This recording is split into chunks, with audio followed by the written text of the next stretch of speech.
Welcome to the Deep Dive, your shortcut to being well-informed. Today we're diving into, well, the really busy world of GPS sports watches. They just keep getting smarter, don't they? They really do.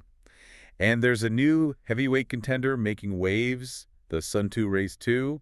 Lots of talk about this one. Exactly. So this deep dive, it's for you. Maybe you're thinking about an upgrade or you're just curious about the latest tech. Maybe you just want to know how it stacks up. Yeah, and we've dug through a ton of reviews, the big names like Chase the Summit, Desfit, DC Rainmaker, plus others to get you the key takeaways. Okay, so let's set the scene a bit. Remember the original Race 1? The 5K runner called it, and I quote, "the best Suunto sports watch and the best value AMOLED sports watch from any company," back when it launched. High praise indeed. People loved the look, that bright screen, the digital crown, and yeah, that bonkers long battery life you mentioned. It was Suunto's first real big swing with AMOLED at a good price. So the Race 2 has a lot to live up to. The big question is, does it? What's actually new? What's better? Is anything missing? And where does it really fit in today's market? Right. Let's unpack it. Hardware first. Let's do it. Physical stuff. So it's still that 49mm size, which is, substantial, but they've managed to make it thinner and lighter. Yeah, that's noticeable. The steel version drops, 7 grams? And the titanium is 4 grams lighter. Chase the Summit mentioned that new all blacked out look to more minimal, less ridged bezel. And it's not just looks, right? The comfort seems better. Seems so. Desfit pointed out the lugs lie flatter now, which should help folks with bigger wrists. It's a mix of plastic and metal, polymer lugs, durable but lighter, and that little nub on the strap to hold the end. Small thing, but people like it. So the takeaway for you is if you want something sleeker, lighter for every day and workouts, these changes could really matter. Definitely. Okay, now the screen. This sounds like a big one. Oh, absolutely. It's upgraded to 1.5 inches, up from 1.43, LTPO AMOLED, touch-enabled, high-res, and the brightness. Chase the Summit called it bananas, 2,000 nits. Wow, 2,000 nits. So super readable outside. Yep, even in bright sun. And it's got sapphire crystal over it, so pretty scratch resistant. And that LTPO tech, what does that actually do? Well, it lets the screen adjust its refresh rate way down when it's just sitting there, like 1 hertz for always on, but ramps up to 120 hertz when you're using it.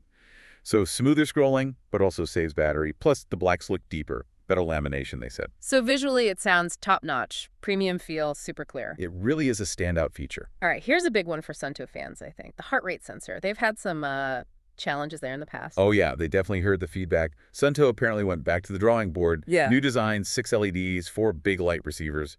DC Rainmaker was pretty blunt, said fixing the bad optical HR was their #1 goal. And did they nail it? He seemed to think they understood the assignment. The initial signs are really positive. Chase of the Summit found it tracked right alongside an ECG strap on runs. There were maybe some blips in the first few minutes for some, but then it settled down. And Desfit? Desfit basically said, finally solved hard accuracy.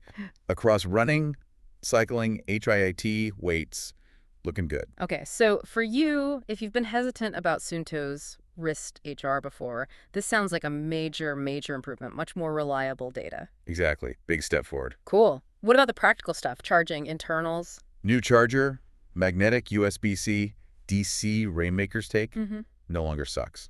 Which tells you something about the old one, maybe. Right. It snaps on properly now. Yeah, addresses that wobbling issue. And inside, big upgrade too. New processor is Apollo 510 chip. They're saying double the speed, more RAM. So it feels faster. Maps, scrolling. Yep, should feel much snappier. And all models get 32 gigs of storage now. 32 gigs, okay. And Suunto's talking about future-proofing. DC Rainmaker spotted data pins on that new charger. Hints that maybe faster wired transfers for big maps, maybe even music down the line. Could be. Interesting. So faster, more reliable, maybe ready for more features later. That seems to be the idea, a more solid platform. Okay, let's shift to performance. What can this thing do? Battery life is usually Suunto's strong suit. Still is, especially for an AMOLED watch. It's impressive. Up to 55 hours in that best dual-frequency GPS mode. That's up from 50 on the Race 1. 55 hours. And smartwatch mode. Up to 16 days from 12 before. And yeah, you can stretch GPS out to like 200 hours in other modes if you really need to. Wow. DC Rainmaker called that industry-leading for dual frequency on AMOLED, right? He did. And it fast charges too, 40% in 20 minutes, full in about 2 hours. Hmm. So for you endurance folks or just anyone who hates charging watches, this is a huge win. Definitely. Now, GPS accuracy, it's dual-band, multi-band GNSS. That should be good.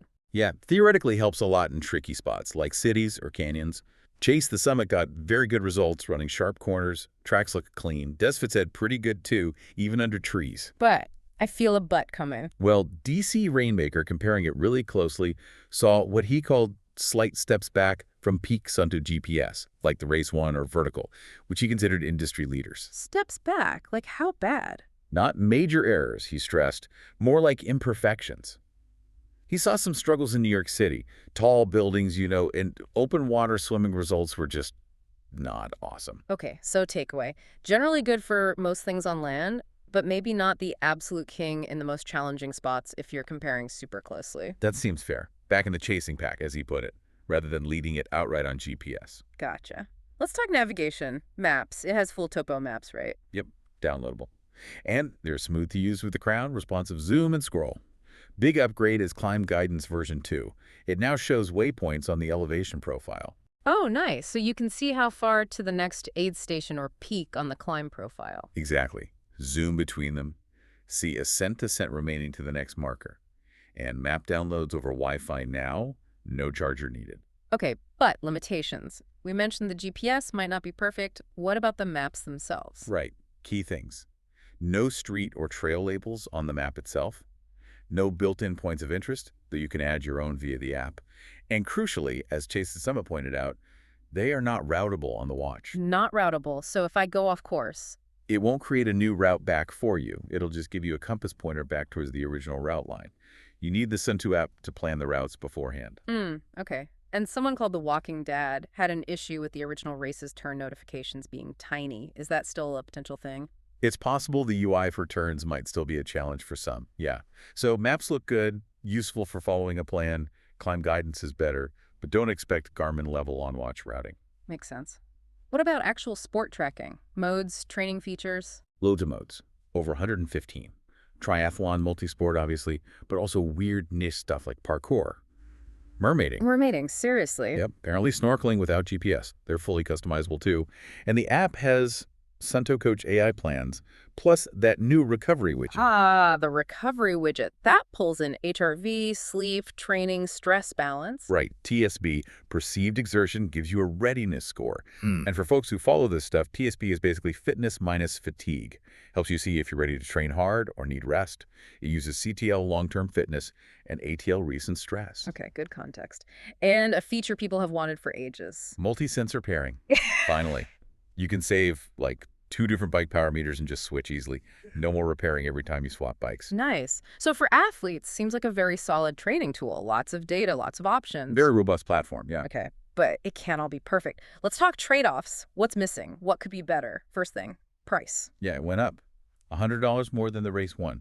So $499 for steel, $599 for titanium. And Chase the Summit's point was that it's no longer the cheap alternative to high-end Garmin's. That value proposition the first race had, it's shifted. So for you listening, you really got to weigh if those hardware upgrades justify the higher price point now. It's playing in a different league. Absolutely. And smartwatch features, seems like Suunto is still very sport-focused here. Very much so. Big omissions compared to competitors. No offline music storage. Which is odd, Chase noted, because the cheaper Suunto Run has 4 GB for music. Weird. What else is missing? No NFC for payments. No speaker, no microphone, and that little annoyance, no palm-to-sleep gesture to quickly blank the screen in the dark. So if you want music on your watch without your phone or paying with your wrist, look elsewhere. Pretty much. These are deliberate choices by Suunto, it seems. If those smart features are make or break for you, this isn't that watch. It's sport first, smart second. How about the user experience? Interface. Faster, yes, but any quirks? DC Rainmaker felt watch face customization is still a bit limited compared to, say, Correr at Garmin. And those training metrics we mentioned, TSB, CTL, they're powerful, but might take some learning if you're not familiar with Training Pete's concepts. And the body resources metric. Chase the Summit thought it seemed a bit generous compared to Garmin's body battery. Maybe overestimates recovery slightly. Need more data on that, probably. And potentially still that navigation UI issue with small turn prompts from the Walking Dad's earlier feedback. Could be. So core sport stuff is solid, but some UI polish and maybe simpler explanations for metrics could help broader appeal. Now, this is interesting software uniqueness, or lack thereof. Right. This was a key point from DC Rainmaker. A lot of the new software features for Race 2, that recovery widget, climb guidance V2, multi-sensor pairing, Wi-Fi map downloads, they actually rolled out to the older Suuntos just before the Race 2 launch. So the Race 1 Vertical Run 9 Peak Pro got these features too. Exactly. Which means, at launch, the Race 2 software wasn't really novel. It has hardware advantages, but the software experience is very similar across their recent top models now. Good for existing users, maybe less compelling as a reason to buy the new one just for software. Precisely. It standardizes their platform, which is smart, but makes the Race 2's unique selling points more about the physical hardware, the screen, the HR sensor, the processor. Okay, let's put it head-to-head. Competitors. How does it stack up? First, within Suunto itself, Race 1 versus Race 2. Race 2 is a clear hardware upgrade.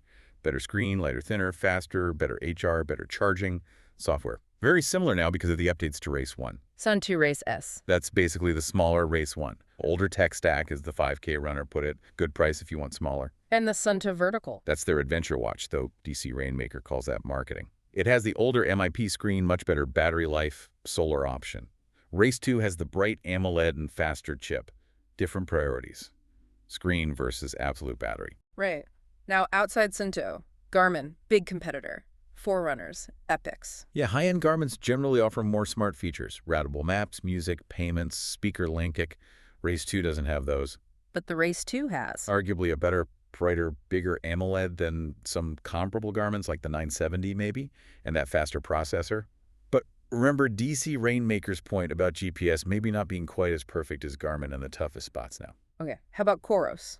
Nomad, Pace 3. Coros also uses that fast Apollo 510 chip. Strong features. Suunto might have a slight edge with its third-party app store agility, but neither Coros nor Polar usually do on-watch routable maps. And Polar, Vantage V3. Similar price to Race 2.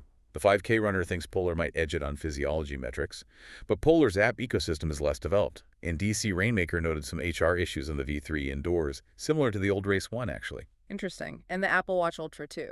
Massive smartwatch features, huge app store. But, as the 5K runner said, notably inferior battery life for long endurance stuff compared to Race 2. Plus, wearing a Suunto might make you stand out more. Good point. Any others?